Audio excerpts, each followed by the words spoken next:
सौले जफर साहब सीनियर तज्ज़ियाकार हैं, वो हमारे साथ मौजूद हैं, उन्हें शामिल गुफ्तगू करते हैं। सौले जफर साहब, जस्टिस शाहिया अफरीदी साहब की नोटिफिकेशन के बाद ये बात तो अब वाज़े हो चुकी है कि मकसद जस्टिस मंसूर अली शाह साहब को रास्ते से हटाना था। तो जो हामिद खान अल-मशरकी साहब अभी गुफ्तगू फरमा रहे थे, उसके बाद जिस तरीके से उन्होंने कहा ना कि अभी भी बहुत सारी सुकम मौजूद हैं, यानी तरमीम पास तो हो गई है, अगर मगर तो रहेगी, लेकिन मेन मकसद जस्टिस मंसूर अली शाह साहब को साइडलाइन करना था, जो कि पूरा हो गया। Is that so? नहीं जी, मैं समझता हूं कि ये कॉन्स्टिट्यूशन को रिफाइन करना या कॉन्स्टिट्यूशन को बेहतर करने का जो अमल है, ये उसका हिस्सा है। ये दुरुस्त है कि बाकी नज़र में ये कह सकते हैं आप कि जस्टिस मंसूर अली शाह साहब जो थे, जिनका नाम पिछले निज़ाम के तहत ऊपर आ रहा था और कहा जा रहा था कि वो चीफ जस्टिस होंगे, लेकिन मैं आपसे नायत अदब के साथ ये सवाल करना चाहता हूँ कि मंसूर अली शाह साहब जो थे वो चीफ जस्टिस जरूर बनने वाले थे, लेकिन उन्हें चीफ जस्टिस किस निज़ाम के तहत बनाया जा रहा था? अच्छा। किस आइन के तहत बनाया जा रहा था? आइन की उस तशरीह को करने की जिम्मेदारी पार्लियामेंट को थी। इस पार्लियामेंट ने आइन की एक तरमीम मंजूर की थी, जिसे 18वीं तरमीम कहा जाता है। उसमें एक तरीक़ेकार दर्ज था कि जिसके तहत मुल्क का नया चीफ जस्टिस और दीगर मामलात को निपटाया गया था। और उसके तो बाद मतलब सौले जफर साहब, बड़ी माजरत के साथ आप जस्टिस मंसूर अली शाह साहब की सीनियरिटी पर या उनके तजुर्बे पर, उनके कॉन्ट्रैक्ट पर सवाल या निशान लगा रहे हैं? नहीं, मैं उसमें सवाल नहीं कर रहा। मेरी मारूजात जरा तहम्मुल से सुन ले तो मैं आपको समझ आ जाएगी बात की।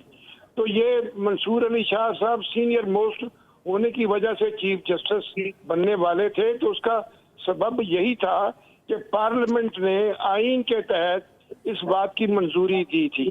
उसी पार्लियामेंट ने अब ये मंजूरी दी है कि पाकिस्तान का जो चीफ जस्टिस होगा 3 सीनियर मोस्ट जजों में से एक होगा और उसका चुनाव पार्लियामेंट की एक कमेटी करेगी। दुनिया में कहाँ होता है कि पार्लियामेंट जो है, जो सबसे मावरा अदारा है मुल्क का, उसको आप किसी अदालत के सबसर्वेंट कर दें, उसके मातहत कर दें, ये नहीं हो सकता। इसलिए कि मुल्क का जो निजाम और इंसलाम है वो तो चलाना पार्लियामेंट ने है। ठीक है सौले जफर साहब, यहाँ तो आपने पार्लियामेंट की बालादस्ती के हवाले से बात कर ली। अब मुझे ये बताइए कि क्या फ्यूचर देख रहे हैं आप जस्टिस मंसूर अली शाह और जस्टिस मुनीब अख्तर साहब का? क्या ऑप्शंस रह गई हैं इनके पास? कहाँ पर इन्हें जो है एसोसिएट किया जाएगा या अपॉइंट किया जाएगा? क्योंकि आईनी बेंचेस भी बन रहे हैं, फिर प्रैक्टिस एंड प्रोसीजर कमेटी की भी जो बेंच है उसका भी तयन करना होता है चीफ जस्टिस को। मतलब आप इन शख्सियात को कहाँ पर पाएंगे मुस्तकबिल में? देखिए जी, प्रोसीजर एंड प्रैक्टिस जो का एक्ट है जी, उसके तहत तो ये इस बात का तयन जो है वो चीफ जस्टिस करेंगे कि उसमें कौन कौन होगा। लेकिन एक बात तय है कि जो 3 सीनियर मोस्ट जजेस जो होते हैं वो उसका हिस्सा होते हैं। और अगर आप सीनियर मोस्ट का देखा जाए तो उसमें जस्टिस याहिया अफरीदी, जस्टिस मंसूर अली शाह और जस्टिस मुनीब अख्तर उसका हिस्सा होंगे कुदरती तौर पर। अच्छा। जो पहले निजाम था, अब उसमें इस बात की गुंजाइश पैदा हो चुकी है कि तीसरा जो सीनियर मोस्ट जज है उसकी जगह चीफ जस्टिस जो है वो अपनी मर्जी से किसी दूसरे सीनियर जज को उस कमेटी में शामिल कर सकता है। तो लिहाजा इस बात की तो इसमें एम्बिग्युइटी नहीं है, इसमें तो किसी तरह की कोई परेशानी नहीं है कि कमेटी का मेंबर कौन होगा। चलें, ये तो आने वाले दिनों में हमें पता चलेगा कि कमेटी का मेंबर कौन होगा और केसेस किस तरीके से एक दूसरे को ट्रांसफर किए जाएंगे। सौले जफर साहब हमारे साथ ही रहेगा। इसारा राना साहब, आईनी तरमीम पास हो गई, नए चीफ जस्टिस की तयनाती होगी, व्हाट्स नेक्स्ट? क्या फ्यूचर देख रहे हैं आप? अगर मैं सियासी मंजरनामे के हवाले से आपका तज्जिया लूं तो देखिए, एक बात तो आप जहन में रखें कि ये जंग अभी ख़त्म नहीं हुई, और अगर कोई समझे कि ये 26वीं तरमीम से मामला हल हो जाएगा तो ऐसा नहीं है। जस्टिस मंसूर अली शाह को आप ऐसे समझें कि आपने कोई 10 करोड़ का कालीन ख़रीदा है, कोई 10 करोड़ के जूते भी पहन लिए हैं, लेकिन अगर उसमें एक छोटा सा कंकर आपके पैर में आ जाए ना तो आप चलने में कभी भी आज़ाद नहीं रहते।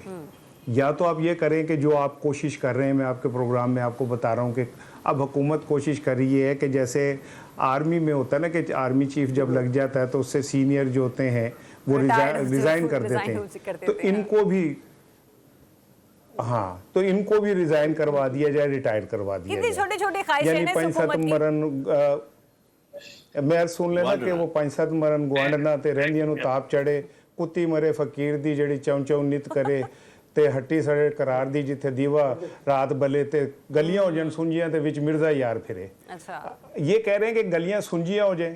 इन्होंने पहले भी ये किया।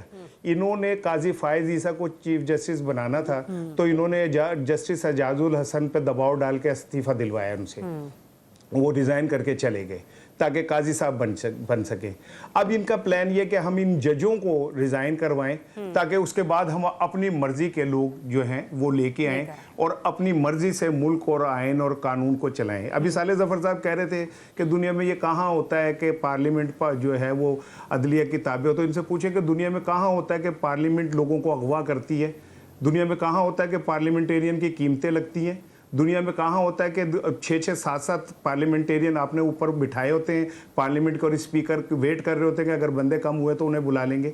दुनिया में कहाँ होता है कि पार्लियामेंटेरियन जो हैं वो खुद घी माफिया, चीनी माफिया, आईपीपी माफिया, सारे माफिया बैठे होते हैं। दुनिया की मिसाल पाकिस्तान पे कैसे इंप्लीमेंट हो सकती है? अच्छा, इसारा ने सब दुनिया में कहाँ होता है कि उनका चीफ जस्टिस जो है वो इतना सियासी हो जाए? वहीं पर आपके तज्जिए के साथ मैं एक और मिसाल भी देना चाहती हूँ। इंतजार पंचूता साहब, उनके बारे में मालूमात नहीं मिल पा रही। आज अदालत में इस केस के हवाले से समाअत भी हुई जिसपे MIAIB के हवाले से भी यही क्या कहते हैं वकील ने मौक़िफ़ इख्तियार किया कि उन्हें भी नहीं मालूम कि वो कहाँ हैं।